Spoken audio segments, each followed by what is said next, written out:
আর অধীর রঞ্জন চৌধুরীকে নিরাপত্তা দেয় অমিত শাহর সিআরপিএফ। কেন? কেন? কি বাধ্যবাধকতা রয়েছে? এবার বলতেই পারে যে আমাদের রাজ্য পুলিশ যায় না। আমি চ্যালেঞ্জ করে যাচ্ছি হুমায়ুন কবির আর অধীর চৌধুরীকে, আপনি যদি মানুষের প্রতিনিধি হন, যে অত্যাচার নরেন্দ্র মোদী আর অমিত শাহের সরকার সংখ্যালঘু ভাইদের উপর করেছে, আপনার যদি ন্যূনতম বিবেকবোধ থাকে, আপনি আপনার নিরাপত্তা রক্ষীদের তাদের কাছে ফিরিয়ে দিন। রাজ্য সরকার 24 ঘন্টার মধ্যে আপনাদের নিরাপত্তা রক্ষী দেবে। আমি মমতা বন্দ্যোপাধ্যায়কে অনুরোধ করব। ভালো কথা। আমি মমতা ব্যানার্জির খোকাবাবুর মতন সোনার চামচ তো জন্মায়নি, তাই কোনো পদে না থাকলেও তার হাজার হাজার সিকিউরিটি থাকে।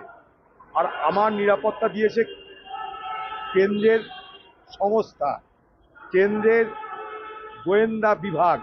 কারণ তাদের কাছে খবর যে পশ্চিমবঙ্গে প্রথম যদি মমতা ব্যানার্জির দল কাউকে শত্রু বলে মনে করে এবং করতে চায়, তার নাম অধীর চৌধুরী। আরও জেনে রাখুন, মুর্শিদাবাদে যাকে ক্যান্ডিডেট করা হয়েছে হুমায়ুন কবির দমকলের, সে মুর্শিদাবাদের এসপি ছিল।